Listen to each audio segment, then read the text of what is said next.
Well, hey guys, greetings and salutations and welcome to Open Mic. This is a special open mic. I'm actually doing open mic from home. The studio's being used right now. Even though we have two separate studios at the office, they're both kind of being used right now for some extracurricular stuff, including an interview for designing Hollywood. Plus, we're doing some work on the other side. So, yeah, I'm coming at you from my place. Today, hope you guys don't mind. It'll just be me and you and some romantic movie chat and TV chat. It's good to have you here. Of course, with Open Mic, it's kind of like the John Campea Show, except it's a lot more laid back. It's a lot more relaxed. We just sit here and talk about the things you guys want to talk about, and that's what we're going to do for the next hour or so. And for those of you who haven't seen this room before, this used to be the John Campea Show studio. This room. It is now our theater room.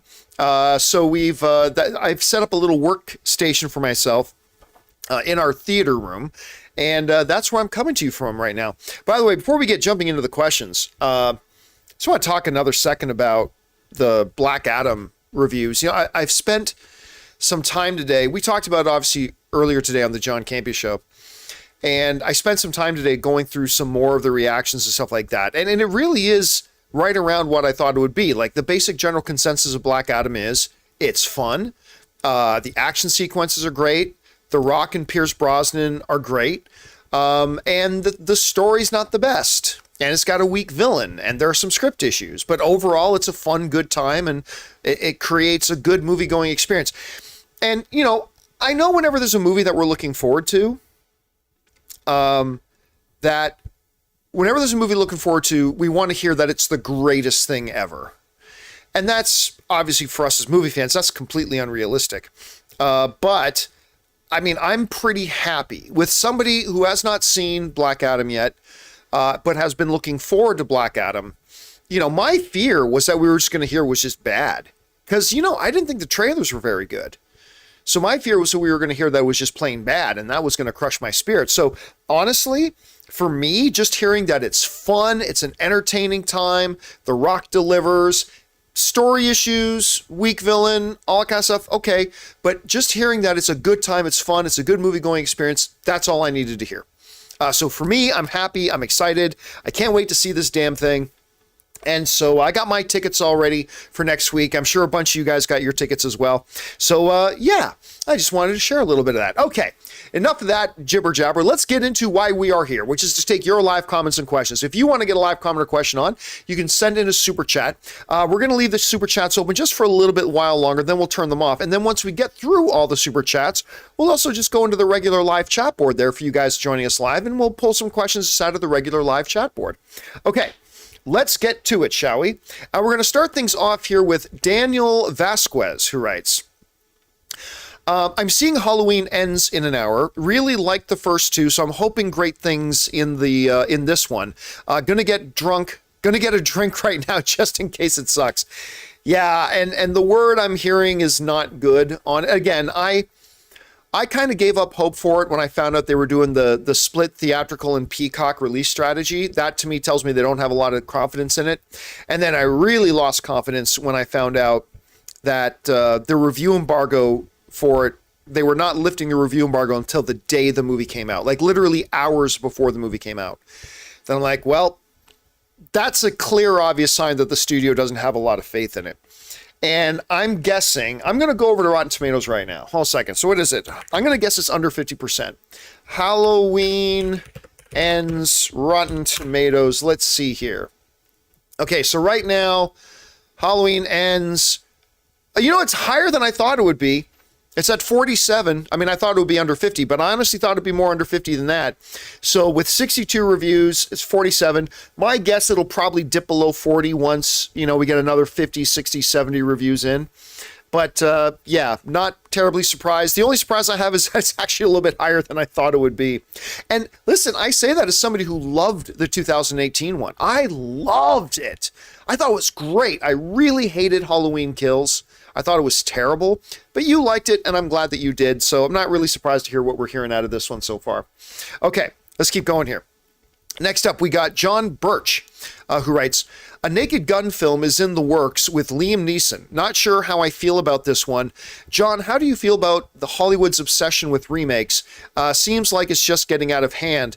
No, I mean, look, first of all, Liam Neeson, if you've ever watched some of the stuff he's done with Ricky Gervais, Liam Neeson and Seth MacFarlane, Liam Neeson can be really funny. He, especially his deadpan stuff, he can be really, really funny.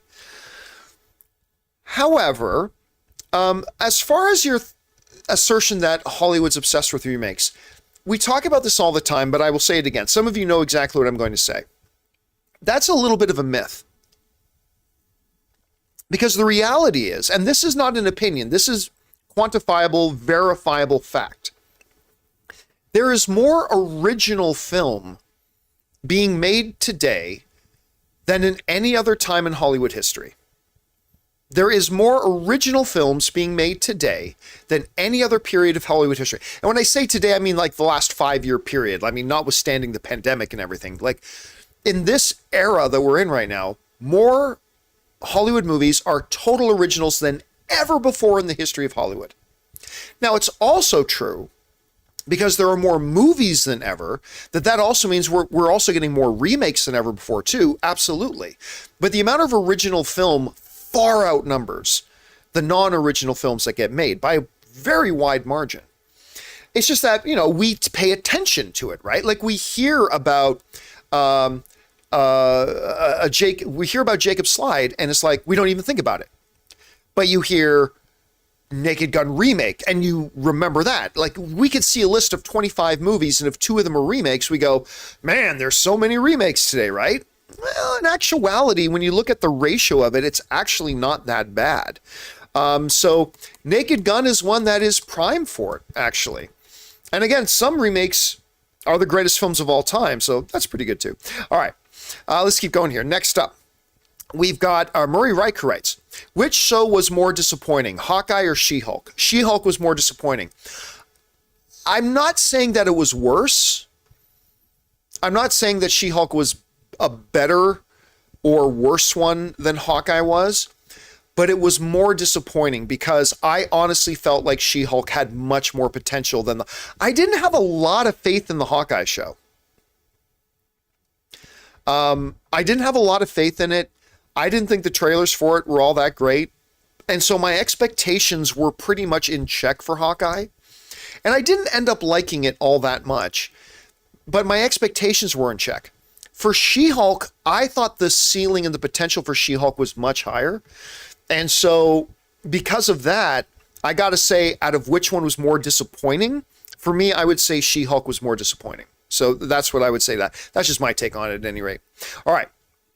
John Birch also writes again, I gotta say that Megan trailer looked creepy as fuck. LOL, did you see it? I remember they showed us, they gave us a big presentation on Megan at CinemaCon back in April.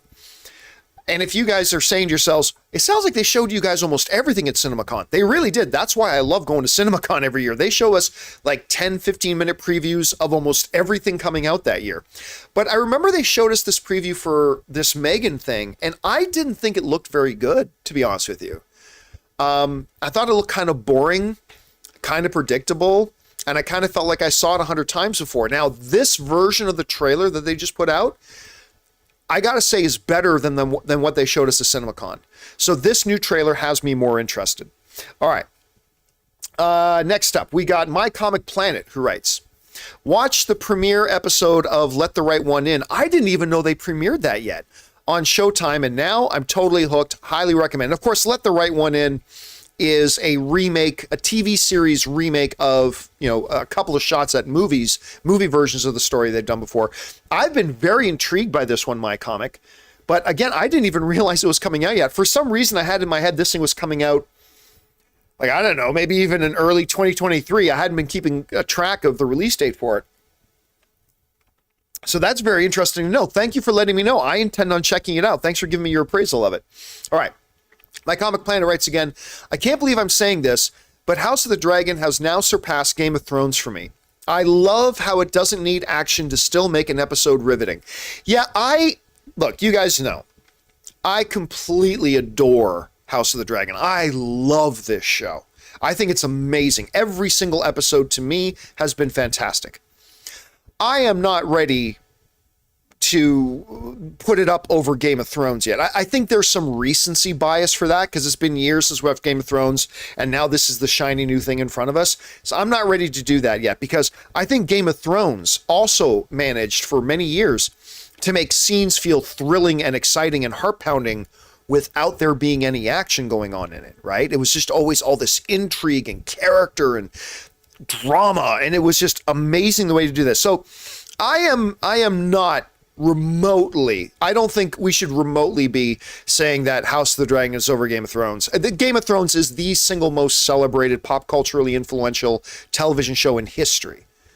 I mean, it just is. Nothing else comes close. So House of the Dragon has been utterly fantastic. I have loved it, but not me. I am not ready to give it any sort of a nod over Game of Thrones. Not quite yet, but I am loving it, Cosmic. All right. Next up, we've got Culture Wars Diplomacy, who writes, for She-Hulk, that ending, even with the few episodes I loved, made the series feel like 4.5 to 5 hours too long.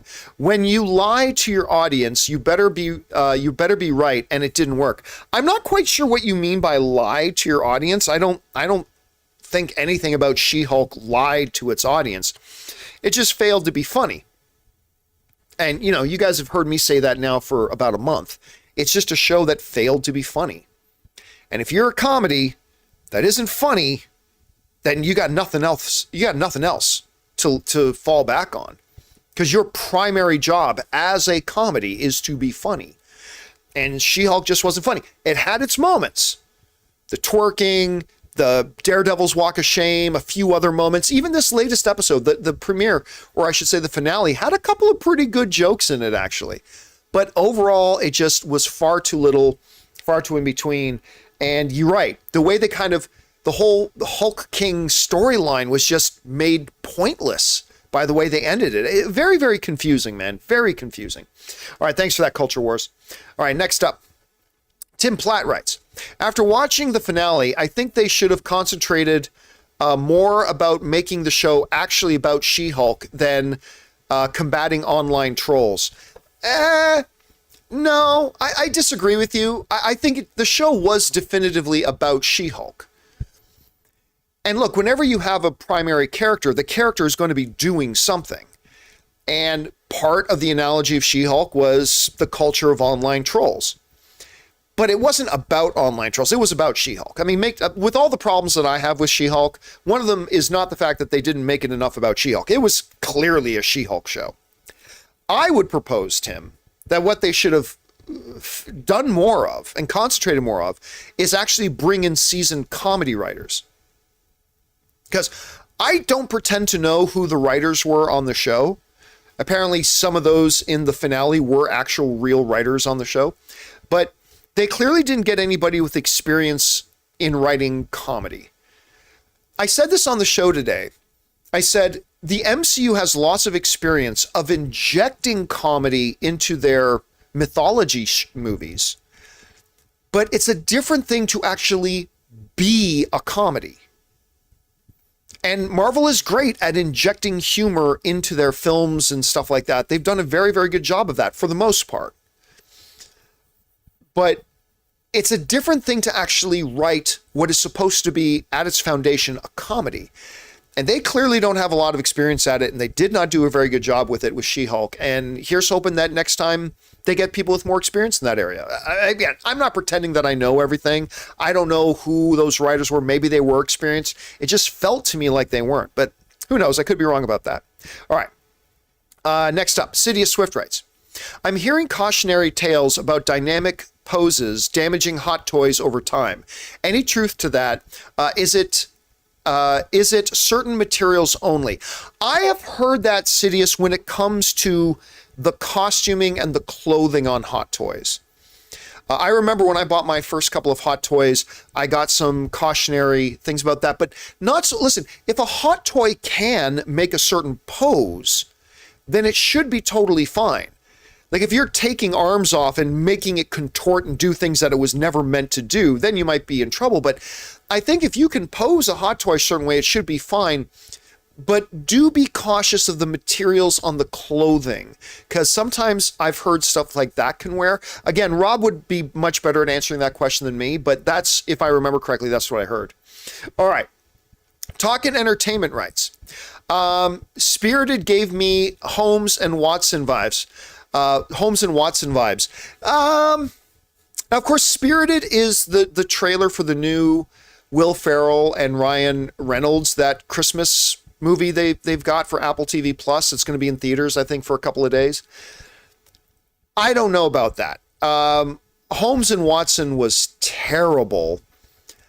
I didn't find the trailer for Spirited terrible. I just didn't find it to be particularly great or particularly good. You know what I mean?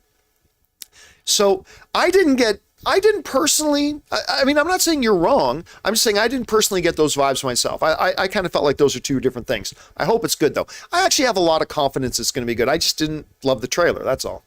All right. Next up, Sharif Muhammad writes, I don't appreciate Rob spoiling the She-Hulk finale weeks ago on one of your after shows. I'm a fan of you, but that's not what your channel should be. Well, I can tell you that Rob didn't spoil the She-Hulk finale because Rob never saw the She-Hulk finale. I mean, you might have heard Rob. I mean, Rob, sometimes we do have to be careful with Rob. I mean, yes, I understand that. But I mean, maybe Rob made some kind of prediction or some kind of guess, and maybe he turned out to be right. But I can tell you he didn't truly spoil the finale of She-Hulk weeks ago, because I can tell you Rob never read the scripts for them. He never saw the episode or anything like that. So if he did, then it was, and believe me, I've had talks with Rob about this stuff. I have. But in this case of She-Hulk, he didn't, because he didn't actually know what was going to happen. So maybe just one of his guesses came true. But if so, that was just a guess, and you can't qualify that as a spoiler. All right. Next up, I got Ben Rayner, who super chats in $20. Thank you, Ben, so much, man. And Ben writes, I have to say the humor worked for me in the She-Hulk finale. I gotta say the humor worked better in the She-Hulk finale than it did in any of the other episodes. I'll give it that.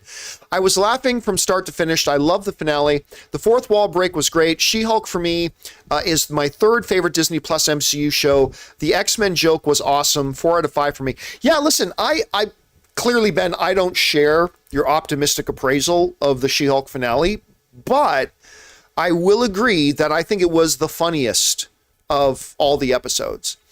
It wasn't as good of an episode as the Daredevil episode or as the first episode of the series, but I thought it was the funniest. The joke about, that's what we Hulks do. We smash things like Matt Murdock. Am I right? Because she smashed Matt Murdock. That was hilarious. The Wakandan joke. Again, it was the first time, it was the first She-Hulk episode that I watched that I had 4 or 5 legitimate laugh out loud moments. That's what every episode should have been, and maybe even more than that, but that's what every episode should have been. So while I do not share your optimistic appraisal of how good the finale was overall, I was still disappointed in it. I do agree with you, though, that it was the funniest of them, and I had some pretty good laughs in it. I did. I will give it that. All right. Thanks a lot for that, Ben. Appreciate you, man. All right. Next up, we got Sidious Swift, who writes, if present-day countries became kingdoms overnight, like in Game of Thrones, which country would you take as yours to rule? Countries are as is. Well, Canada. Canada is the greatest country. Of course, everybody in the world thinks their country is the greatest country, and I respect that. My country is the greatest country. Canada is the greatest country. So if I were to take over one kingdom, I would want the greatest one. So it would be Canada. Plus, it's much bigger. Okay, next up. Thank you, Sidious. We've got Brandon Nezamudim, who writes, the She-Hulk writers were more interested in mocking the toxic side of fandom than actually telling a story. And that's perfectly fine. It's a comedy. And I would have been completely good. I would have been completely good with them doing that if it was funny. the problem, listen, one of the mistakes that I think a lot of fans made in approaching She-Hulk is that they approached She-Hulk thinking they were going to get a standard MCU kind of thing. This was meant to be something very, very different. It was meant to be their first crack at a true situational comedy, right? A legal procedural comedy. It was, so you got to approach it differently. So I was perfectly good with their approach, and that the target of a lot of their jokes was the toxic man babies out there. I was perfectly good with that. I have no problem with that. But if you're going to do that, you got to make sure you're funny. And there was one or two pretty good funny ones, like in the finale as well, like when they're like, don't say woman, say female. It's like, and I'm not just saying that because she's female. I would be saying the same thing. It was a guy. Like, how many times have we heard that retort, right? So it was pretty, but for the most part during the show, it just wasn't done in a way. I had no problem they were doing it. If you're going to do it, you better be funny. And it just wasn't funny. But that's my take on it at any rate. All right. Thanks for that, Brandon. Next up, Mike's Movie Madness writes, Paddy Considine revealed in a thank you post that the secret in his performance was that after Amaya died, Viserys never forgave himself for her death. Part 2, and allowed the infection to slowly kill him as atonement for his betrayal. That's something that you can't teach. That's an actor's intuition, right? And look, I don't think that's actually the truth in the narrative. Like, I don't believe that Viserys actually wanted that. But for Paddy Considine to put that in his head to fuel the performance that he wanted to get, you're right, man. You're completely right, Mike. That is next level stuff. That's like Daniel Day-Lewis kind of stuff. Like that's next level stuff. And seriously, Paddy Considine in this show was incredible. So good. I actually, I feel the same way right now with House of the Dragon that I felt after the season 1 finale of Game of Thrones. When Sean Bean died, he was like my favorite character in the show. And when when Stark died, I'm like, I don't know that I even want to keep watching. And there's a little tiny part of me that's like, well, Viserys is my favorite character, and now he's gone. He was the best character in the show, and now he's gone. And I'm kind of having deja vu over how I felt over Game of Thrones. Like, do I even want to watch the next 2 episodes? And of course I will, because I love the show. But I'm having like a little bit of flashbacks like that. All right, thanks for sharing that, Mike. Appreciate that, man. All right, next up, we've got For Love of Movies. My Love for Movies writes, one of two. Okay, John, gonna get on my soapbox for a second. Regarding the new HBO Velma show, as a black man, I think this highlights a double standard with shows these days. If an original character was black, it won't be changed to any other color and has to be voiced by a black person, or people call it racist. But when it's a white character, they can change them to whatever color they want. How is that fair? Well, here's the thing. Me personally, if you've watched me for any period of time, I don't care, right? A fictional character is a fictional character. And unless that character's ethnicity is a core, key, important part of that character, then to me, I don't care. That's why I've had the argument for the longest time about Superman with people. Like, if they wanted to do Black Superman, I have no problem with that. And then people are shocked. They go, but John, you love Superman. Yeah, I love Superman, yes. Well, how can you be okay with them changing that? Because the color of his skin has never been an important feature of who and what Superman is. All the key main things about what makes Superman Superman, none of it has anything to do with the pigmentation of his skin. And by the way, Superman is not a white man. Superman is an alien organism from another solar system. He's not even human. So don't call him a white guy. He's not white. He's an alien organism who happens to kind of have the appearance of what an Earth white guy would look like. Anyway, you said you were getting on your soapbox. Now I'm getting on mine. One of the fundamental differences about the idea that some traditional white characters can be changed to be different ethnicities, and I don't have a problem with that. Like when Michael Clark Duncan, R.I.P., I loved Michael Clark Duncan, when he was Kingpin in the Ben Affleck Daredevil movie, I thought it was great because I thought he was a great representation of Kingpin, even though the pigmentation of his skin was different than what we traditionally know it as, had nothing to do with the character. So I was totally okay with it. There is a fundamental difference, though, and I say this as a white guy. I didn't know if you could tell. I'm a pretty pasty white guy. As a white guy, and I say this as a white guy, there is a fundamental difference between that and a situation like changing a traditionally black character into, say, a white character, and that's this. We ain't ever had a problem with representation as white people. There's never been a representation problem with white people. Hollywood has never had an agenda of excluding white people out of the movies. Hollywood has never had an agenda to keep, all straightness, which is me, all straightness out of movies. We've never had that problem. That's never been an issue, right?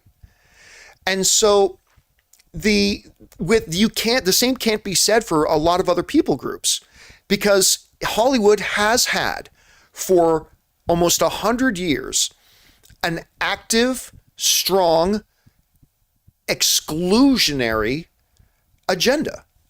There has been an active agenda of exclusion in Hollywood for a long time for people who don't look like me. So, yeah, I think you're right in the sense that it seems to be a little bit more acceptable to change a, say, traditionally white character, which I'm okay with as long as that character being white. Like, I think Bruce Wayne, for example, I think Bruce Wayne is one of the few examples, because I think growing up in white privilege and all that kind of stuff has to be seen as a part of that character. So I think personally that Bruce Wayne should always be portrayed as white, because I think in that one case, it is kind of important. His ethnicity is important to who and what the character is and our understanding of the character. But 99% of other traditionally white characters, I don't think it matters. So you're right. I think it is perceived as a little bit more acceptable to change a traditionally white character than it is to change a traditionally, say, more visually minority character. Because as white people, we've never had to struggle with the idea of representation or exclusion, whereas everybody else has. And so, talk to me again in 30 years. Like in 30 years, once we've brushed away the final remnants of this agenda of exclusion that a lot of people still wish we had. Like, there's a lot of people out there who would love for us to go back to the older days of exclusion and just, movies are for white men and that's it. But, talk to me again in a decade or two or three. And then maybe that whole thing can change. But for right now, I agree. It is a little bit more acceptable to change traditionally white characters. And as a white guy, I'm perfectly good with that. Because I've never had a problem of not being represented on screen. I've never had a problem of being excluded based on my race or my ethnicity. So, yeah. That's kind of my take on it. By the way, I'm not a sociologist by trade. I studied a little sociology, but I'm not a sociologist by trade. Ask me again. Maybe after I hear a few good arguments, maybe I start to adjust my opinion on that. But that's kind of how I feel about that. Anyway, you bring up a great topic, man, so I appreciate that you did. All right. Next up, we go to... Where are we? We're at Angel Leon, who writes, over under 30% Mads Mikkelsen will be in Andor season 1. You mean as his Rogue One character? As his Rogue One character. I'm going to go under. I honestly don't think... Remember, when we get to the beginning of Rogue One, they never knew about the Death Star, right? They had no idea about the existence of the Death Star at the beginning of Rogue One. When Rogue One begins, we're just starting to hear rumors out there. They're saying they're building something big, right? All that kind of stuff. So that tells me the Death Star isn't going to be a part of the equation of Andor, at least especially not season 1. So my guess is, and I've only seen the first 6 episodes of Andor. Like I was lucky enough that I got to see the first 6 episodes before anything dropped, but I've only seen the first 6 episodes. So I don't know what happens in the final six episodes, but my guess is there doesn't seem to be a purpose to have Mads Mikkelsen in it, because why would they bring up the Death Star at this point when they didn't even know about the Death Star until the events of Rogue One, which is like 5 years off. So my guess will be under 30%. Okay. Just a guess, though. Let's see here. Next up, we got Jonathan Vigoa, who writes, I just noticed there is only one D plus show for 2024. Gives me hope for Daredevil because for 18 episodes, you have to hook people to keep them subscribing. I mean, I hope so, but look, here's the reality. When they go into making these shows, they think every show is going to be great. Every director of every movie or television show goes into the first day of shooting thinking that their project is going to be great. They all do. Of course they do. And they should, right? It's their babies. It's their stuff. Why would you shoot it? Why would you make it if that wasn't the case? Now, is there really only one Disney Plus show for 2024? Let me take a look here. So we got into 2024, we got, what do we got? We got Daredevil. Okay, so we got that. Then Captain America's a movie. Thunderbolts is a movie. Spider-Man is an animated show. So that's a Disney Plus show, but it's not live action.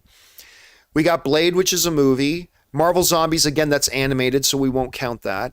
And Deadpool 3. You're right. Yeah, that's just the one for 2024. I didn't even realize that. I mean, we went through this list yesterday, and I didn't even notice that. That's a good catch. Hopefully it means it's good. Look, obviously, when they go into production on all their shows, they think all their shows are going to be great. They thought Hawkeye was going to be great. They thought She-Hulk was going to be great. So clearly, yeah, they think Daredevil Born Again is going to be great, but let's see how they feel about it, you know, once they get near completion of shooting. Then we'll see, man. Then we'll see. Okay. Next up, we go to Sidious Swift, who writes, is Amazon ready for a drop in subs? 2 years is far. Yeah, again, for those of you who know what Sidious is talking about, we talked about on the John Campea Show the other day. Rings of Power, hello? You're not going to have season 2 ready for at least a couple of years? And I won't go into the whole thing again, but I said yesterday, like, if you knew beyond a shadow of a doubt that you were going to do season 2 regardless, then you should have shot season 1 and 2, maybe even season 1, 2, and 3 all consecutively back to back. I mean, it is a ridiculous notion to me that you're not going to have the second season for this thing ready. Other big shows have had long hiatuses, but very, very rarely between season 1 and 2. Like season 1, you're just trying to get people on board with the show. I think this shows incredibly bad planning on their part, but you know, whatever, who knows? All right, Brandon writes, final predictions for Rings of Power finale tonight. I really don't have any predictions for it. I mean, I don't think we're going to find out who the stranger is, which again is incredibly frustrating as a viewer that they introduce this big mystery. And then we're going to get through the entire first season and not have that mystery answered. And we've got to wait 2.5, 3 years to even come back to that mystery. Very frustrating. I think we're going to see some drama on Numenor. I think we're going to see the destruction of Numenor. I don't know that for certain, but I have a feeling we're going to see the destruction of Numenor, even though that's not supposed to happen at this point, but they might do it in the show. Honestly, other than that, I'm not really sure. I'd like to see Sauron revealed, but we'll find out. We'll find out. All right. Thanks for that, man. Next up, we got Jasperin, who writes, recently watched these movies because of you. Seven Samurai, love it. Yes, on Criterion.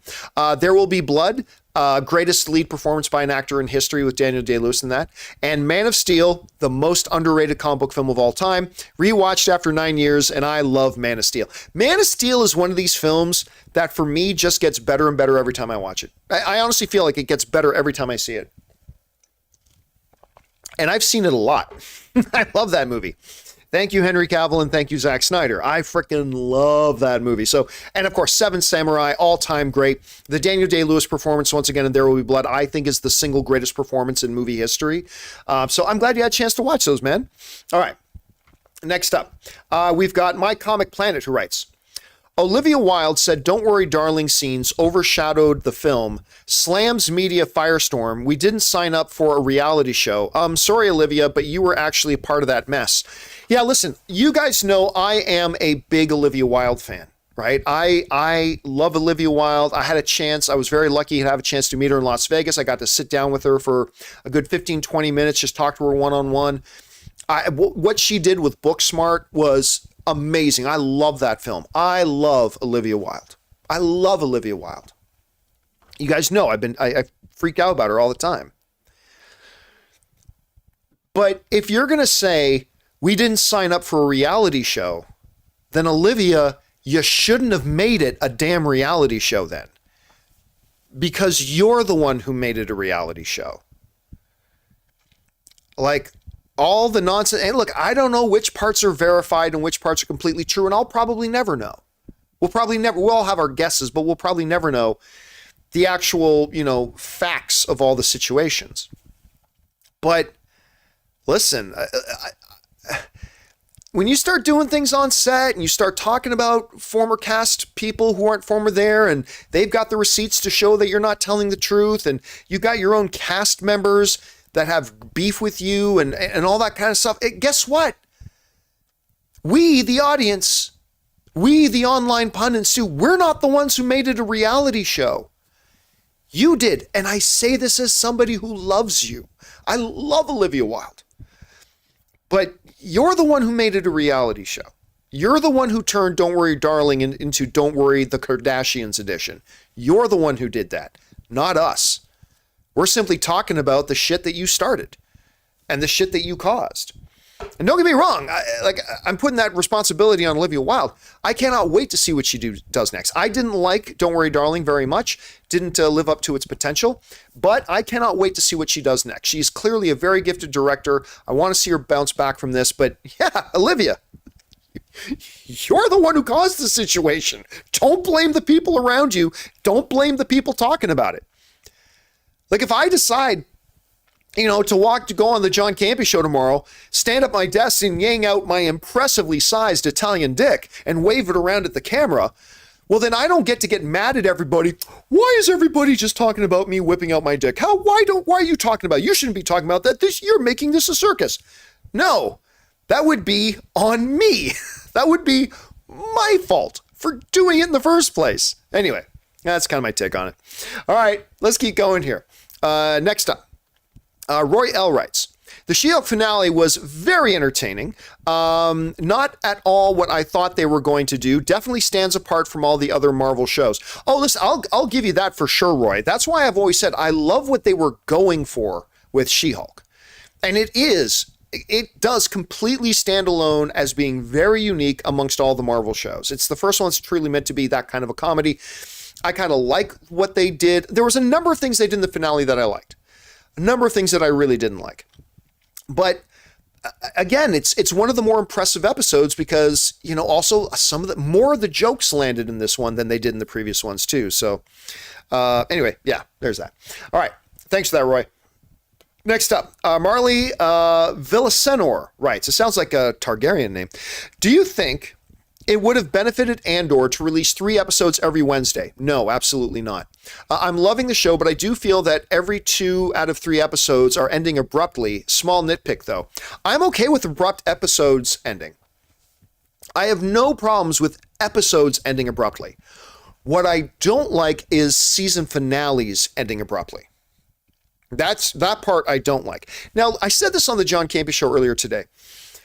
I think it was a very smart decision on their part to launch with the first 3 episodes. And I've said that about a number of things on streaming before, right? Like, I think it is a good philosophy to launch with 1, 2, or 3 episodes and then go week to week with your individual episodes, because you want to give the audience a really good sample size of what this show is. Because listen, episode 1 of Andor on its own is to me, it's a little weak on its own.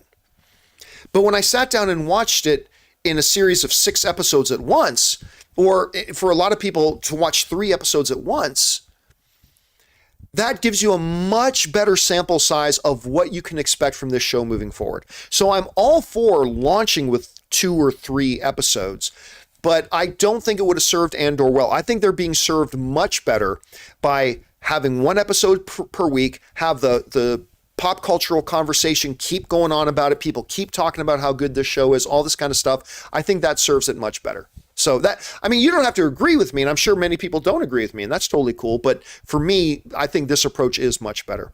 All right. Thanks a lot for that, Marley. Appreciate that, man. All right. Next up, Samir Makani writes, Hey guys, I've been watching since the AMC Closet days. Thanks so much, man. Good to have you here. Just want to say how much I love the show. My dad's been suffering with cancer, and this show helps me get my mind off of things. Rob is also the one celebrity I'd get a beer with. Well, I will make sure to pass it on to Rob. And first of all of our best thoughts, Samir, to you and your father and your family and all that kind of stuff. And, it brings me back to something we talk about all the time, and I'll repeat this for as long as I'm doing this job. One of the great things about movies and the movie community is that movies don't provide an escape. I don't like that term, an escape. I believe movies and good storytelling TV shows and stuff like that, they provide an oasis. Not an escape, but an oasis where we can temporarily step away from the issues that we're facing in our real life, the stresses and the obstacles and all that kind of stuff, and we get refreshed. That's why I call it an oasis. We let our minds rest. We let our imaginations come to life. We allow ourselves, while we're watching great storytelling, to think, to dream, to vision, to all that kind of stuff. And when we come out of a movie or a good TV show or whatever, it's not that our problems aren't there anymore, but I feel like when I'm going through a rough patch or something hard in my life and I watch a good movie or whatever, when I come back, the obstacles are still there, but I feel like I'm better equipped to deal with it because my mind isn't as fatigued. My spirit isn't as down. Like it just does that. And I find that the movie community does that as well. When I can get together, whether in person or online, with fellow film fans, and we can just talk about our favorite things, talk about movies and talk about great storytelling, I find it does the same thing for me. So I'm really happy that this show is able to be here and be that for you, Samir. By the way, I just noticed you also super chatted in $20. Thank you for supporting us on that level, man. I appreciate that a great deal. But that's why I'm super glad that the art can be there and that this community can be here as well. So thank you so much for saying that. And again, all of our best well wishes to you and your family, dude. All right. Next up, we got a few more to get to, and then we're going to actually, no, that's all the ones we've got for now. So here's what we're going to do. We've been running for about 45 minutes now. We're going to take just a quick short break while I go and refill my drink. I'm going to rest my vocal cords up for just like 2 to 3 minutes max. So give me 2 to 3 minutes, guys. Talk amongst yourselves. Don't go anywhere, and we will be right back.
And we are back. Thank you so much for your patience and indulgence as we took a little bit of a break there. For now, let's keep things going here, shall we? We're going to pick things up here with Andy, who writes, Fast 10 will just be about Dom and his family trading in their cars for electric vehicles because gas prices are too high. Yep. And listen, Anne drove the same car for 12 years, maybe 11 years. So I'm going to give you a little bit of background on me. So one of the things about me, about how I like to deal with money, is I never buy anything on credit. If I want something or need something, if I can't pay for it, then I can't afford it. That's the way I look at things. If I can't pay for it right now, then that means I can't afford it. Now, a house is different. Like I'm never going to have like $800,000 in the bank that I can just go buy a house, right? Like, so I'm going to have to get a loan and take a mortgage. But for everything else, so for a very, very long time, I was driving a 2001 Toyota, and Anne had been driving a 11-year-old Honda Civic. And the reason we kept driving those old cars is we could not yet afford to buy new ones. We were saving for them. And we knew that the next cars we were going to get were going to be electric cars. And I bought myself a new car after like 10 years. I bought myself a new car. It was a Toyota CHR. And then about a year and a half later, Anne's Honda was breaking down. So she needed a new car. And so I got her a Tesla because I'd been saving up. I knew we were going to have to buy her a car. We've been saving up for 10 years. And so we bought her a Tesla. But here's the thing about Anne's Tesla. I loved it. I fell freaking in love with that car. So I'm like, I want a Tesla. And here's the interesting thing. Because of the way the car market has been, I bought my Toyota CHR used for like $18,000. I bought it used for like $18,000 like a year and a half ago. I was able to go back to the dealership and sell it back to them for $24,000. I literally made $6,000 by selling the car back to them. Just because of the way the cars were super high in demand, like it was hard getting a car for a while, right? And I guess the CHRs are in pretty high demand. So I took that $24,000 and I put it towards getting, and then bankrupted myself, and then I put it towards getting my own Tesla as well. Like I got the cheapest. I got the Tesla Model 3 long range edition. So it's the cheapest of the Teslas, but still. So I got myself one too. So Anne and I, we saved up for a decade and we ended up getting ourselves a couple of Teslas. And I got to tell you, I love it because it's not just that the gas prices are high. And I actually have my solar batteries in here that are actually sitting on the floor over here. These charge up during the day, and then at night I plug them into my Tesla and I charge up my Tesla using my solar batteries. So that's great too. But it's not just the gas prices that I love about it. I love that I never have to stop at a gas station, right? I didn't realize how much I hated going to gas stations. Like you're driving around, you just got to interrupt your drive and add 15 minutes to wherever you're going because you got to stop and get gas. I don't. I just at night I plug in my car here at the house at night, and then I'm good to go. So I highly recommend. Like I don't know, maybe you're better with your money than me, and maybe it won't take you 10 years to save up for it. But if you can get yourself into a position to get an electric car, I highly recommend it because I have loved having an electric. I really have. Okay, next up, we go to, that was Andy. Next up is Bond Presents. Have you seen Flack? 2 seasons on Amazon Prime. It's about a publicity team who's hired the worst celebrities, funny, dark, and well-written. Is that the one, help me out in the live chat here, guys. Flack, is that the one with frickin' Rogue? Who played Rogue in the X-Men? I keep forgetting her name, but is Flack the one with her? So help me out with 2 things, guys, in the live chat. What was the name of the actress who played Rogue in X-Men? And then Anna Paquin. Yes, thank you. Eldon Eldon Goblin was the first one to put in Anna Paquin. So did Spider-Man Baby, Bond Presents, and Anna Paquin. And that is the show. Yeah, here's the funny thing. I saw the first 3 episodes of Flack like a year ago, I want to say, and I liked it, and I totally forgot about it. Like, you just reminded me of it. Like, and that's funny because I liked the first 3 episodes that I saw, and then I don't think I've thought about that show in over a year. So, thank you for putting that back. I'm going to have to go back and watch it. So, yeah, I saw the first 3 episodes, and I really liked what I saw, but I got to go back to it now. Thanks for that, Bond Presents. All right. Matthew Medina writes, more Taylor and John Voico in future, please. Well, I mean, I don't know how, I'll be honest with you, I don't know how much Taylor is going to be on camera. Taylor is my personal assistant. He's great at what he does. He's not meant to be an on-camera personality. But yeah, when I couldn't be on the Andor after show yesterday, it's great having Jonathan Voico. For those of you who don't know, like, producer Jonathan is more than just the guy who switches the cameras. He's pretty much the second in command of the John Campea Show and of Carson Drive Media, which is my company. He is, and his official title, he is the director of operations for our company. But one of the great things about Jonathan is that he can wear many hats. You know, he was a pretty darn good movie trivia schmodown competitor. Like, if you remember, him and Perry used to be a pretty good team. But he knows a lot too. So I'm very, very comfortable with putting Jonathan in front of the camera too when we need it.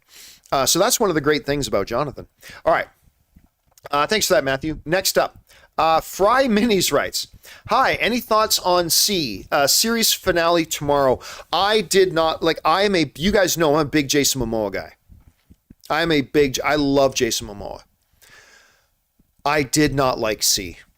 I only watched like half of the first season, but I'm like, this just isn't good. I mean, again, if you like it, awesome. For me, I didn't like it so much. Art hits us all in different ways.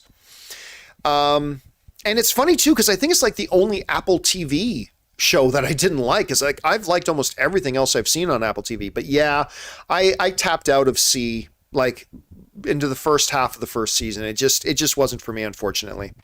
All right. Thanks for that, Fry Minis. Next up, Mexican Drug Lord writes, you watched Andor early. What is stopping them from releasing the episode earlier? How close are the shows finished before they're released? Well, Andor's been finished for a long time.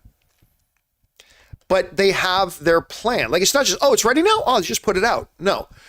Timing, marketing, building up a PR campaign. It's all done very, very, very, what's the word I'm looking for? Deliberately. It's all done very, very deliberately. So like, well, what's stopping them from putting it out? Well, I mean, the same thing that you can say about Top Gun. Top Gun was done and on the shelf for a year and a half, maybe almost 2 years before they put it out. Well, why didn't they put it out? Well, because they wanted to put it out when it was optimal for them, that they could get the most return for it, when it was going to give it its best chances of success. So yeah, Andor's been finished forever. I mean, for a long, long time. I just got lucky that somebody on the inside gave me access to 6 episodes. So thank you to the person on the inside. Woo, that pissed off Disney though. Oh, Disney was mad about that. Fuck Disney. But yeah, fortunately I had a chance to see, the first 6 episodes. Absolutely fell in love with them. I saw the first 4 first, then I saw the next 2, but the exciting thing for me is that I have not watched a new episode of Andor in a while. So I get to watch a new episode of Andor next week that I haven't. So this is going to be my first time watching a new episode of Andor in a while. So I'm pretty excited about that. By the way, will you guys allow me to vent for a minute? Will you guys allow me to vent for a moment? May I? Would you mind? Can I use this as a moment of catharsis? Can you be my virtual therapist and allow me to just say something here? Okay, so here's the thing. I caused a bit of brouhaha, and I could not believe the amount of hypocrisy that I saw came out of this. But there was a bit of a brouhaha when I had seen the first bunch of episodes of Andor, which Disney did not send me. Now, I think I explained to you guys that I had told Disney a couple of months ago that I asked Disney a couple of months ago, I've said this on the show for a long time, that I had asked Disney to take me off their press list. I don't know why I still get invites to stuff, but I asked to be taken off the press list. So I was not surprised. And here's the thing. Somebody on the inside gave me access to watch the first 4 episodes and then the next 2 episodes.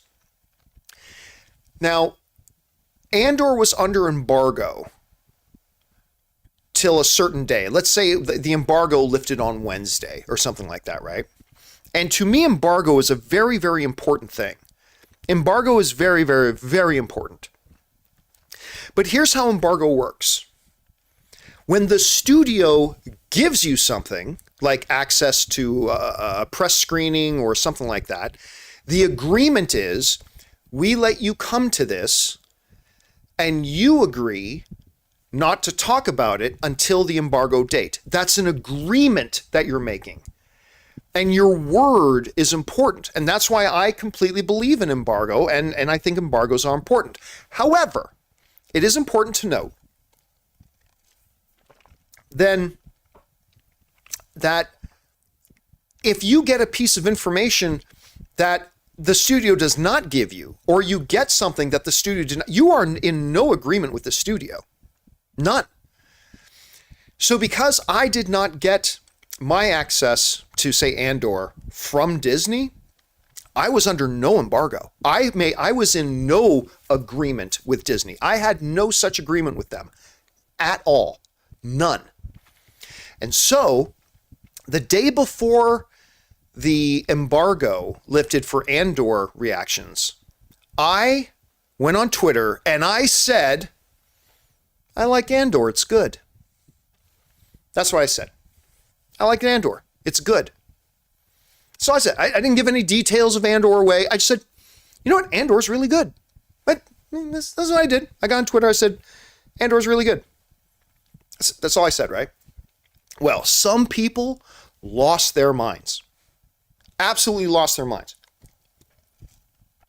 And when I tried to explain to them, look, I was under no embargo. I made no agreement. I was not bound by any agreement of embargo.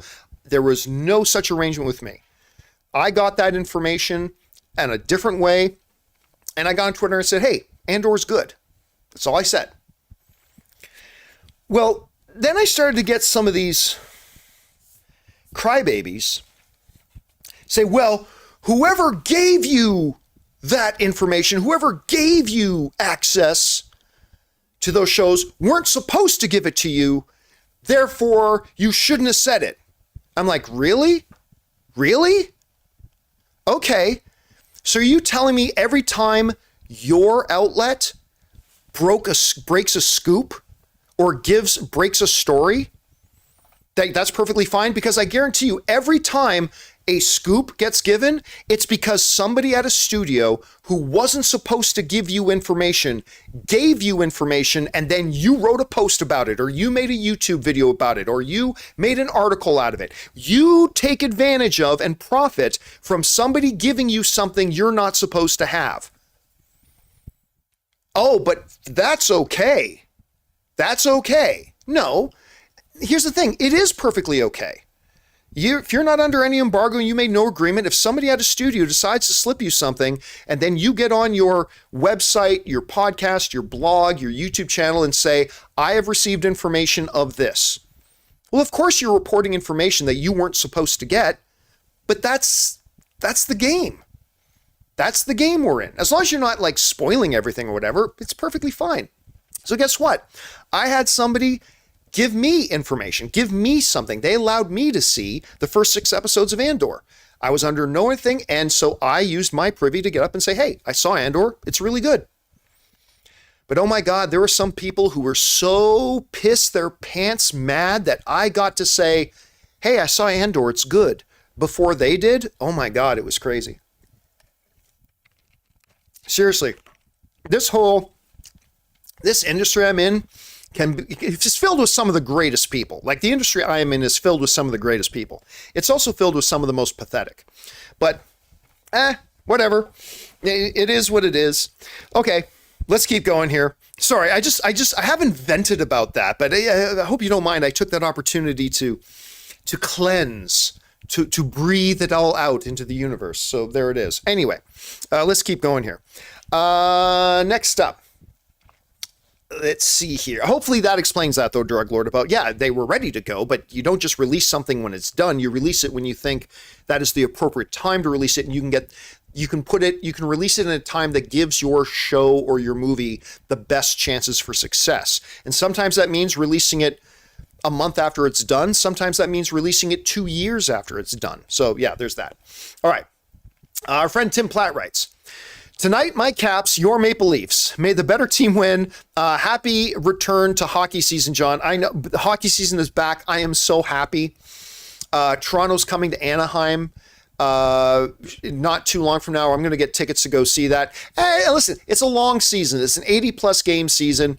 Going to win some, going to lose some, but it's going to be fun along the ways. And best of luck to your Capitals there, Tim. All right, next up.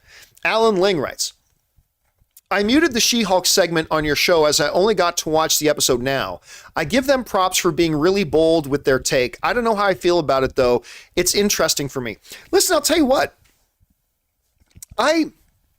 Full marks to them for taking a big swing, like when she comes out of the TV, you go all the way back to the Disney Plus home screen, and you think you accidentally leaned on your remote control or something, and she goes to Marvel and to the Disney lot and all that kind of stuff. Big swing. And I give them kudos for it. I really, really do. That was a big swing. It didn't quite work. They swung and missed, I think.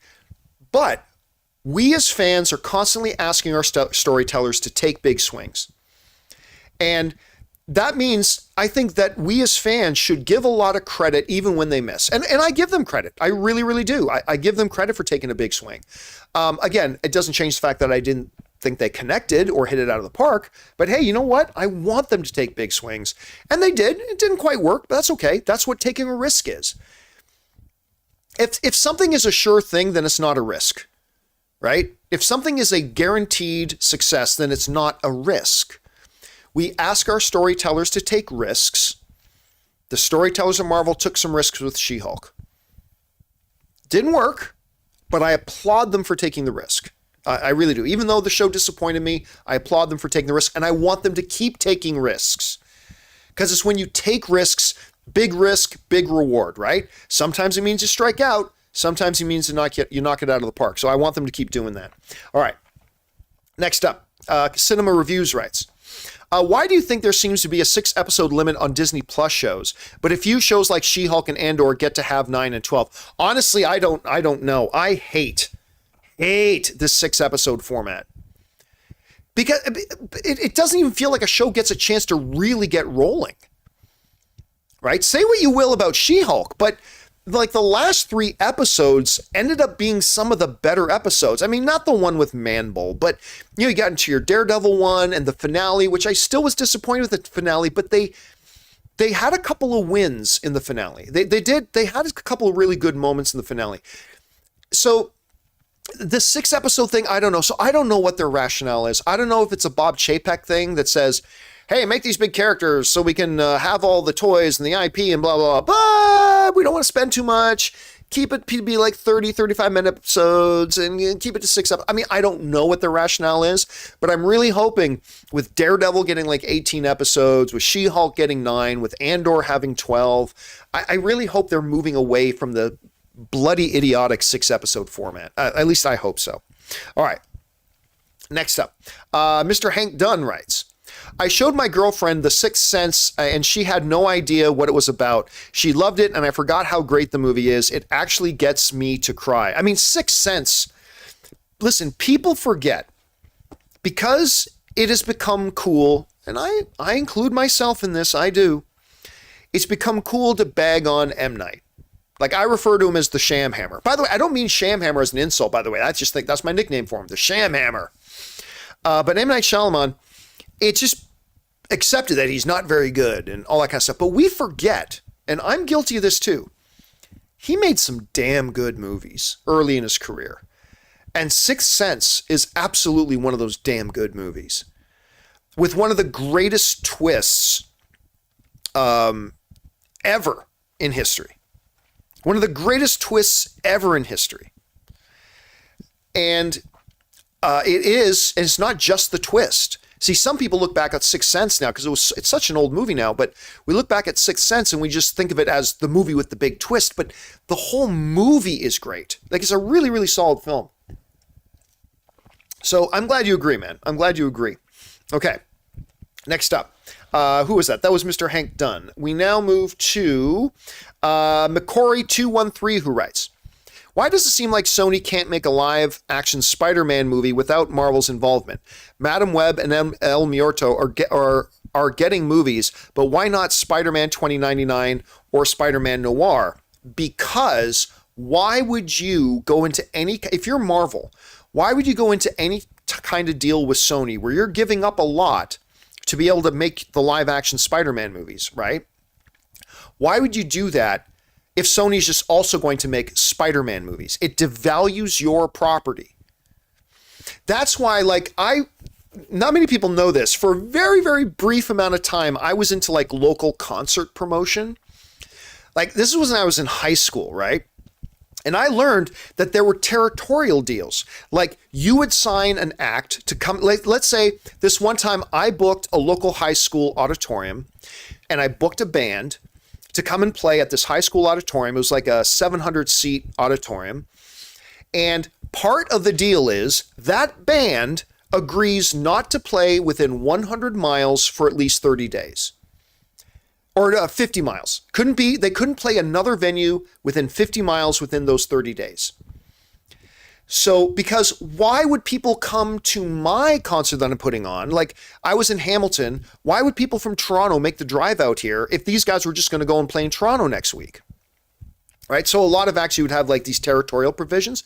If you're Marvel and you're giving up a lot to be in this deal with Sony, and both sides are giving up a lot. That's the nature of a compromise. Both Sony and Marvel give up a lot to be in this deal together. But if you're giving up a lot, then damn it, the Spider-Man we're making is the only Spider-Man live action that's going to be on screen. That is the only. So I guarantee you it is baked into their agreement. I guarantee you it is baked right into Sony and Marvel's agreement that Sony cannot just go off and make other live action Spider-Man while Marvel is making live action Spider-Man. Because then otherwise, what's the point? You know what I mean? So that is why. Because if you were in that deal, you would not let them do it, and I certainly wouldn't let them do it either. So that's why Marvel doesn't allow them to do it, because they baked it right into their deal. All right. Next up, Matthew Medina writes, the NFL matchups this week are insane, big games. You know what? I haven't even had a chance to look at the lineups this week. Haven't even had a chance to look at the lineups this week. So I don't even know what the games are this week. I got to get over there and check that out, Matthew. All right, DL writes, the Battle of the Scott Bros, which is better to you, Black Hawk Down or Man on Fire? I think Man on Fire was the better movie. I'll be honest with you, I wasn't a huge Black Hawk Down fan. I don't get me wrong, I like Black Hawk Down. I do, but I'm one of those guys that I didn't think it was as good as a lot of my peers did. Again, in a thumbs up or thumbs down world, I'm a Black Hawk Down, thumbs up guy. I just didn't like it that much. Man on Fire, I thought was exceptional. I thought Man on Fire was exceptional, so I'm going to go with Man on Fire. All right. XG writes, favorite A24 movie, mine's Waves, underrated. I hate to risk sounding like it's recency bias, but Everything Everywhere All at Once. Everything Everywhere All at Once is my favorite A24 movie. It is my favorite movie of the year. So yeah, I'm going to go with that one. Good question, XG.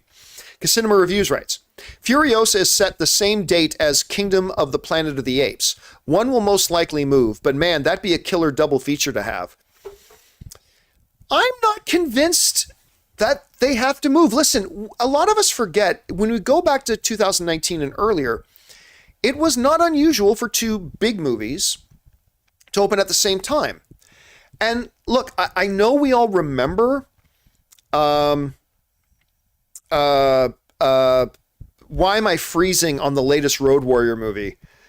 The Mad Max one. What? not Thunderdome, Fury Road, right. Fury Road. Fury Road was not a massive hit. Fury Road did not even make $400 million. Now, $400 million, that's a good amount of money. I'm not trying to make it sound like 400 million is like some tiny little pathetic amount, but it's not blockbuster money, right? So Mad Max Fury Road, despite the fact that it's a great movie and that it had a lot of attention, and even if I'm not mistaken, I think it garnered some Academy Award nominations, it wasn't a runaway smash success, right? It made $374 million worldwide. So it was profitable. So my point is that you can have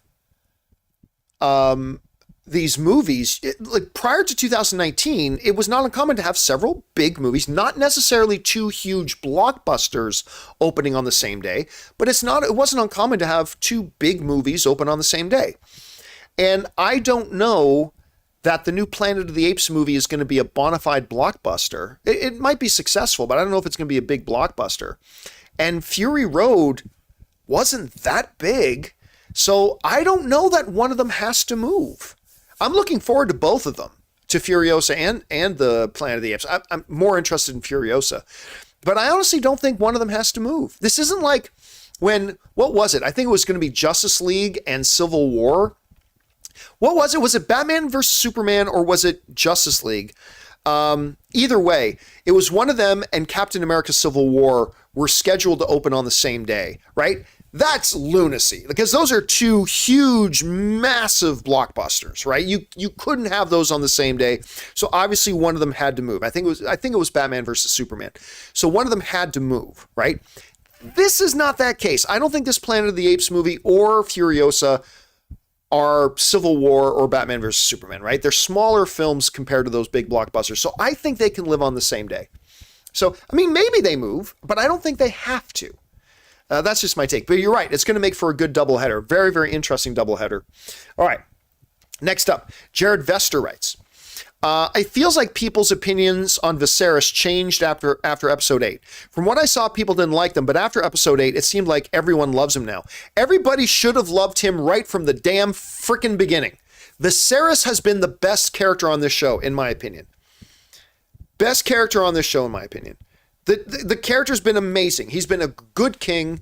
Has he made mistakes? Yes. But all of his mistakes come from a place of wanting to do what was right for his people and his family. Always was. And all he wanted was for frickin' people to frickin' get along. That's all he wanted. And life just always shit on him.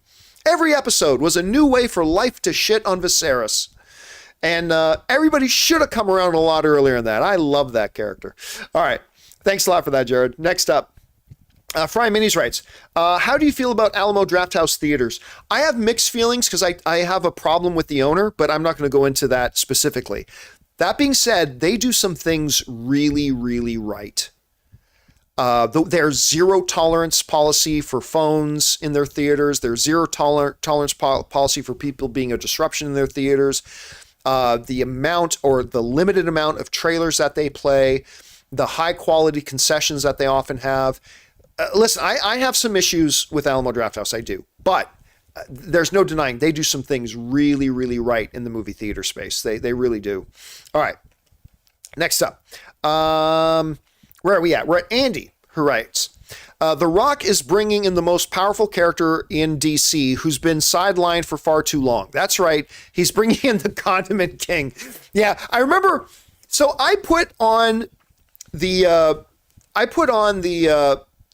show today on the title of the John Campea Show that Dwayne "The Rock" Johnson confirms that Henry Cavill's Superman is in the movie, blah, blah, blah, blah, blah. Because he got on Jimmy Kimmel and they did everything but say the name Superman, but we all knew what he was talking about. He wasn't trying to hide it. And some people actually wrote to me today with the audacity to say, well, John, we don't know that he was talking about Superman. He could have been talking about somebody else. We all know he wasn't talking about anybody else. We all damn well knew he was talking about Superman. Absolutely talking about Superman. So Anyway, yes, that was the thing. But you never know. Maybe it's Condiment King or Kite Man. Maybe it's The Rock versus Kite Man. I'd be down for that. All right. Next up, Soulcraft writes, I feel Galadriel from Rings of Power wouldn't become the Galadriel from the Fellowship of the Ring. I disagree 1,000%. I 1,000% disagree. Because in Rings of... Listen, I have... You guys have heard me talk about my issues with Rings of Power. But the Galadriel thing, I think they have nailed. Because they have done a lot to set up the fact that this Galadriel is somewhat short-sighted. She's extremely temperamental. She will allow herself to go to darker places. Like when she was talking about just dragging the orcs out into the sunlight and just letting them burn, she wasn't bluffing. She was going to do that. When you then look at the Galadriel in the Peter Jackson Lord of the Rings films, right? You see a Galadriel who over the course of centuries found a way to center herself and have peace. But what happens when Frodo offered her the ring? You got a quick glimpse of something she used to be. And I think, to me, it's like this. Frodo offering her the ring, and I mean this in the most respectful way, was almost like somebody offering a whiskey to a recovering alcoholic. So like Galadriel, who used to be quick to anger, like obsessed with vengeance, all this time had a massive cruel streak. She had a cruel streak in her that she has in the Rings of Power. And I think when Frodo offered her that ring and she goes, I would take that ring into the desire to do good, but through me would get... Right? Like that Galadriel is the one we're seeing in Rings of Power. And so I completely disagree with this assessment that, man, I can't see how this Rings of Power Galadriel turns into that Galadriel. Over the course of centuries, I totally do. And to me, it makes that scene in Peter Jackson's Lord of the Rings make a lot more sense when we see a Galadriel who had some darker tendencies. And now that I've seen this Galadriel in Rings of Power, that scene in Peter Jackson's Lord of the Rings now makes way more sense to me. And it gives a lot more context to it. So again, not everybody has to agree with me, and that's totally cool. But for me, I think out of several things that Rings of Power does wrong, I think the way they've done Galadriel is actually one of the things they might have done the best. But that, again, that's just my interpretation of it. That's just my take on it. Thanks for sharing your Soulcraft. I appreciate that, man. Okay, next up, we've got Nicholas Stanley, who writes, Black Panther 2 theory. What if T'Challa's death happened a year prior to the main events of the film? Well, I think they are saying, what I'm hearing is that there's going to be a time jump. And by the way, I'm telling you stuff that I don't know is true or not. Take this as pure speculation. That T'Challa dies 1 year after the blip. So after the return of everybody comes back from the blip, that T'Challa dies 1 year after the unblipping. And then that the rest of the movie, I think we then have the funeral, stuff like that. And then the rest of the movie takes place fast forwarding another year or 2 or 3 years forward. So I do think there's an element of that in there, Nicholas. All right. I don't know that for sure. That's just me guessing. Okay, next up. Malik Hunter writes, you need one of these guys to give you a speech to win the battle. Who would you rather it be, Optimus Prime or Steve Rogers? Both movie versions. Steve Rogers. Steve Rogers is the better speech giver. If I need somebody to run into battle with me, I'll take the 25-foot tall giant robot of destruction. Yeah, I know Steve Rogers has the super soldier serum, and he's my favorite MCU character, but I'll take Optimus. But to give the speech, I actually don't know that Optimus is that great of a speech giver. I'll go with Steve on that. All right. Andrea P. writes, ciao, Giovanni. Ciao, Andrea. Just wanted to say thank you for all that you do. Going to an IMAX Star Trek marathon tomorrow. Nice. 2009 through 2016. And thinking of Rob, LOL. Yeah, man, I will never understand.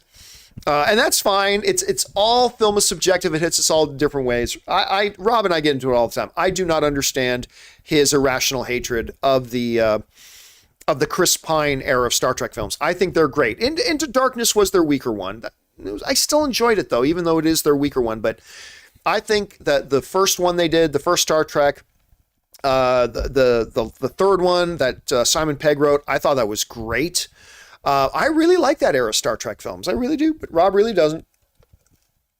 So yeah, pour one out for Rob as you're gonna as you go and watch those ones, Andrea. All right. Robert Perez writes, what is a good Batman comic to read? Honestly, with all the stuff going on with Bane and everything, I say go back, see if you can find the Nightfall series. Go back and find the Nightfall series. It's the one in which Batman gets his back broken by Bane, and then keep going through as well. There's a couple of, there's other series that are connected with the Nightfall series. And the whole thing about when Bruce has to step away for a while, and a guy called Jean-Paul Valley, also known as Azrael, takes over as Batman for him, and then he goes a little bit crazy, and Dick Grayson has to come back and try to take down Azrael, and then in the midst of all that, Bruce comes back after healing from his broken back. It's one of the greatest, I think one of the greatest comic book stories of all time. I think it's fantastic. So I would go with the Nightfall series. All right. Next up, Zach Marcello writes, do I look like I'm thankful? I love that line. God damn, I love the writing in Andor. This show is amazing and is easily the best Star Wars thing since the originals. I don't know that I'd go that far, but I think it's the best thing they've done on Disney Plus. And I love Mandalorian. And I think this is better than Mandalorian. It's very different kind of Star Wars than Mandalorian. It's comparing apples to oranges a little bit, but I think it is the best thing Star Wars has done on television. But you're right, the writing in the series is so next level. Say, and what, are we just supposed to be grateful for the scraps? The way he steps in and goes, do I look like I'm grateful? That was such a good line. Such a good line. I loved it. All right. Let's see. Soulcraft writes, I feel Jen Walters was played too straight and stiff. Oh, I disagree. Ally McBeal's always had a funny reactions to things happening around her. Hey,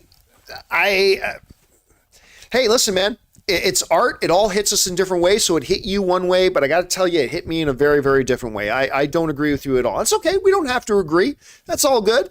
But I disagree. I never once, with all of my various criticisms of She-Hulk, one of them would not be that they play Jen Walters too stiff. So again, but that's how it hit you, and I respect that, my friend. All right, next up, we got Matt Sanders who writes, can't believe only 2 more episodes of House of the Dragon. I'm going to miss it, dude. I mean, thank goodness Andor. We're only halfway through the season with Andor. We got 6 more weeks of Andor, but yeah, man, Rings of Power ends tonight. Just when it finally started getting good. Rings of Power ends tonight, and then we're not going to see it for a couple more years. House of the Dragon is almost done. It's weird because, we knew going into this time that we were going to have all running at the same time. She-Hulk, Andor, Rings of Power, House of the Dragon. And we thought, oh my God, it's going to be like this riches of things. And some shows were better than others, but still we had like this high profile stuff all coming out at once. But now it's almost done. Except for Andor, it's almost all done. And you're right, I'm going to miss it, man. I'm not just going to miss House of the Dragon. I'm going to miss this kind of era that we've lived in for the past month or two. All right. Velocipaster writes, people acting like Stan Lee wasn't the barber on that planet that Scar is from. Stan did Hulk's boy dirty. She-Hulk was a massive letdown. Yeah, I think She-Hulk was a letdown. I did not hate the show. It had its redeeming things. It just, as a comedy, it wasn't funny, and therefore it can't work. But yeah, that was a terrible haircut on Scar. That's a terrible haircut. And I totally forgot, Velocity, that Stan Lee is the barber on that planet. It makes total sense. I totally forgot about that. Good catch, man. All right. Roy L. writes, the homage to the Incredible Hulk was fantastic. Okay, thank you for reminding me of that. Okay, I said, ultimately I was disappointed with She-Hulk.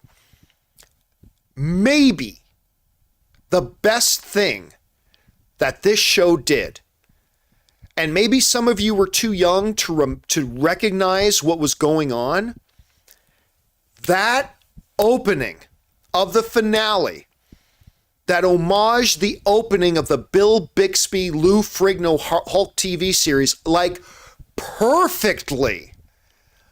That was a thing of beauty. That was a thing of absolute beauty.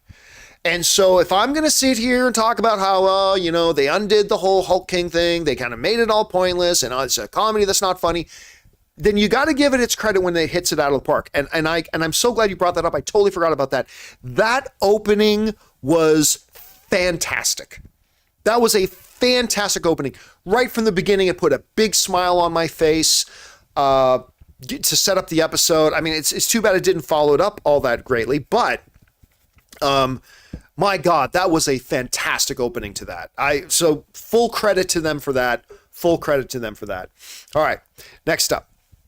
That was Roy L. We now go to Daniel Skinner, who writes, what are your thoughts on the 4 movies I walked out of? American Psycho? Oh, I love American Psycho. From Hell? I actually like From Hell. My buddy's wife is the star of that movie. Like one of my friend's wives is the star of that movie. I really like From Hell. That's the same. Oh, is it from? No. I'm thinking of Drag Me to Hell. Wait a minute. Sorry about that. I was thinking of Drag Me to Hell. Which one is From Hell? That's a 2001 film. Which one is it, though? Oh, that's the Johnny Depp one with Heather Graham. Yeah. No, I don't like that film. Not big on that film.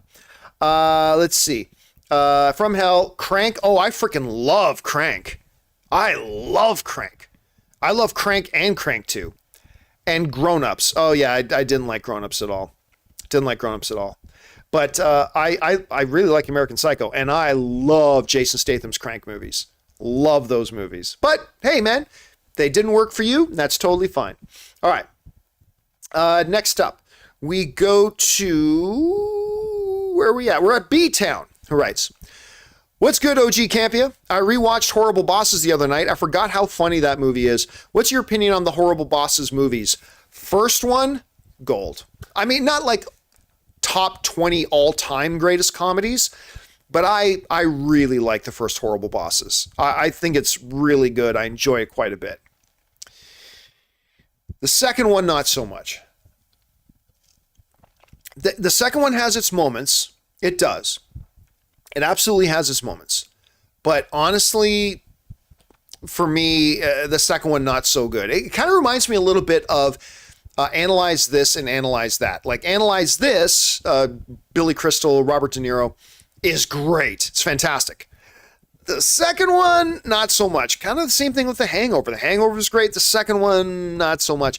Yeah, I didn't like Horrible Bosses too, but I love that first one, man. I got to go back and watch that first one again. All right. Let's see, next up. Zach Marcello writes, I stopped watching She-Hulk after episode 5. I really wanted to like the show, but every day I tune into your show and realize my decision was justified. Here's the thing. Life is short, and there's a lot of stuff out there. If you're watching something, whether it's a movie or a series or whatever, and it's not doing it for you and it's not working for you, well, you got a choice. You can say, I'm either going to use my limited time that I have to keep watching something I don't like, or I can say, I tap out. Other people are liking it, that's fine, but it's not for me. And I'm going to spend my limited time watching something else that I might like. So, yeah, I think you made the right choice, Marcello. I think you made the right choice. All right, next up. Abraham Ruiz writes, quite a week in November with God of War Ragnarok and Wakanda Forever coming out 2 days apart. Nice. Need those days off work, LOL. I'm very much, that trailer for God of War Ragnarok, that is something pretty special. That's something pretty special. The storytelling in the first one, I think, is second only to Last of Us. I think the storytelling in Last of Us is the greatest storytelling in any video game ever, but God of War might be a close second.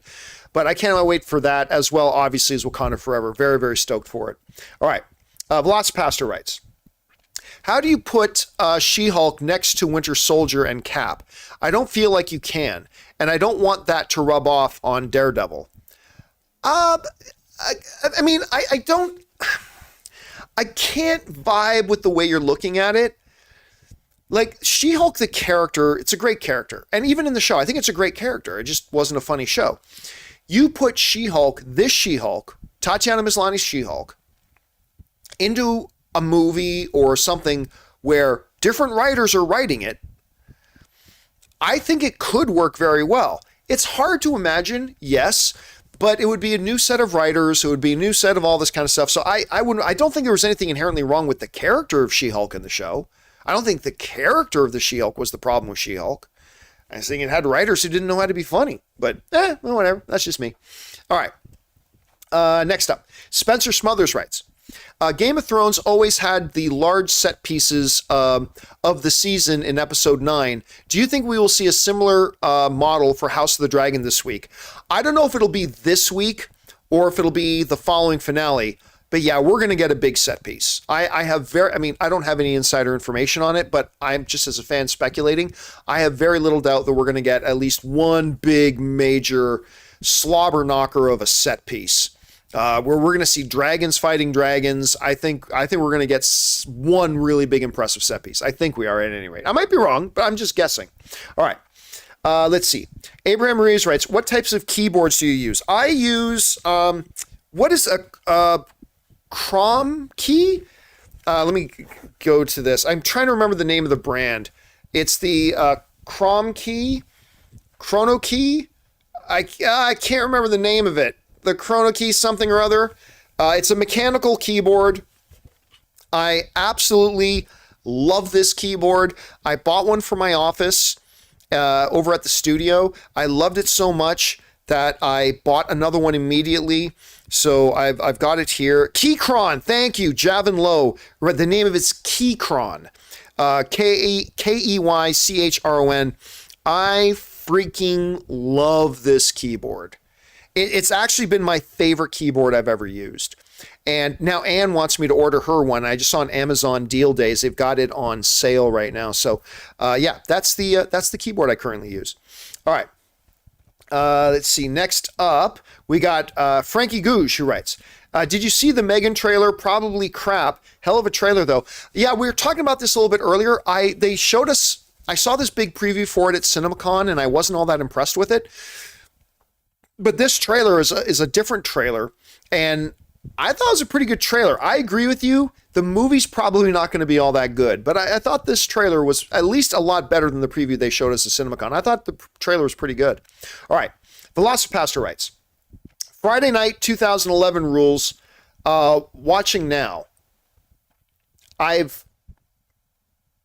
don't know what that is. No. If anybody else knows what that is, let me know. All right. Hung Vu writes, do you think the script for Deadpool 3 calls for a Wolverine and who's going... Sorry. Do you think the script for Deadpool 3 calls for a Wolverine and who's going playing him is inconsequential? Oh, no. No. Listen, they have been laying the groundwork for this for years. Years. They've been laying the groundwork for Hugh Jackman. There was no plan ever. There was never a plan to do Deadpool 3 without Hugh Jackman. There was never a plan to do Deadpool 3 without Hugh Jackman. They had been laying the groundwork, all the online stuff and all the Twitter feuding and all that. This has all been built up to this. So no, I don't believe for 1 second that, they just did a Deadpool 3 script with all Wolverine, but it didn't have to be Hugh Jackman. No. It was always 100% of the time going to be Hugh Jackman. No doubt about it. All right. Next up. Where are we at? Okay. By the way, some people are saying in the live chat that Friday night, Edgar Rice Burroughs saying Friday Night, John, the vampire movie. I'm not familiar with that movie at all, to be honest with you. Maybe if I looked at a poster for it, it would ring a bell, but I don't remember. That doesn't ring a bell for me. All right. Next up, was that Hung? Yeah, that was Hung. Just Plain Steve writes, just want to say how much I appreciate your ability to segue from X topic into a comparison of your freshly shorn sack. The reactions from your crew are hilarious. You are undoubtedly talking about the segue I did today, talking about Dwayne "The Rock" Johnson, to talking about our MANSCAPED things. By the way, I talk on the show when we're doing the show and we do our sponsor spots, I say, you know what, these guys are really good. Listen, it's not BS. I really do use all of Manscaped stuff. I mean, not all of it. Like, I don't use the ear hair trimmer or whatever, but I use a lot of their stuff, including their main lawnmower and all that. I love Manscaped. I absolutely love it. And Mint Mobile. Mint Mobile is legitimately, let me see if I can get the app loaded up here. Mint Mobile is legitimately my cell phone service provider. I have loved this thing. It has been a godsend. I was spending, like, guys, I'm not gonna lie to you. My phone bill was getting up over $100 a month. And that's not hyperbole. It was triple digits. My phone bill was. And I won't name the carrier, but it was one of the major carriers. And switching to Mint Mobile, I got their top plan, which was like $30 a month or something like that. And the service has been great. I'm paying less than a third of what I used to pay for my phone bill. And look, this isn't even a sponsor spot.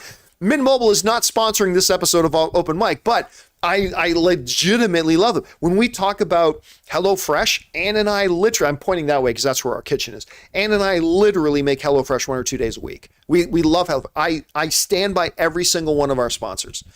Yeah, I'm very, very lucky that way. And so, yeah, today we were talking about Manscaped. And so I said, so just like Dwayne Johnson has a smooth, bald head, so are my balls, or something like that. I promise you, I don't plan them. I do not plan them. I literally don't think about it in advance. I just start to give the thank to the company, and I try to think of something quickly on the spot. And then that's why sometimes it's really stupid. Like whatever, sometimes the things that come out of my mouth are just really stupid. All right. Final question of the day, guys, comes to us from Eldon Goblin, who writes, TV series from the past you wish came out today so we could talk about it on the show. Short list: Sopranos, Battlestar Galactica, and Dexter. All those are great. I would say Sons of Anarchy and Battlestar Galactica. Battlestar Galactica especially. Now, some of you may or may not know, Battlestar Galactica is my all-time favorite show. All-time favorite show. The Ronald D. Moore version of it, the one in the 2000s, not the old Lauren Green one. But I really like the old Lauren Green one too. But I mean, that is my all-time favorite show. And God, I wish it was a show that was out today and that we could do week-to-week shows about it and talk about it. I mean, I loved Battlestar Galactica. I would do the same thing with Sons of Anarchy too. I would absolutely do the same thing with Sons of Anarchy. All right, guys. That'll do it for this installment of Open Mic. Thank you so much, guys, for being here and making this little show a part of your day. Big special thank you to all you guys who sent in the super chats. Number one, because you gave us great fun things to talk about. But number two, you supported this channel as you did it, and all of us involved with the John Campea Show and our channel. Thank you guys so much for your support. Want to remind you guys, we announced this on the John Campea Show today, but I'll remind you right now, tomorrow's episode of the John Campea Show, special start time at 12:15 p.m. Los Angeles time. Normally we start at 10:30 a.m. Los Angeles time, but we are doing something with the costume designer of Black Panther and Black Panther 2. She's an Academy Award winner, and that is unfortunately has to happen when we would normally be doing the John Campea Show. So we're going to do the John Campea Show tomorrow at a special start time at 12:15. I'll also put up a post about it in the community tab. Okay, guys. That'll do it for me. Thanks so much for being here. My name's John Campea, and until next time, my friends, bye-bye.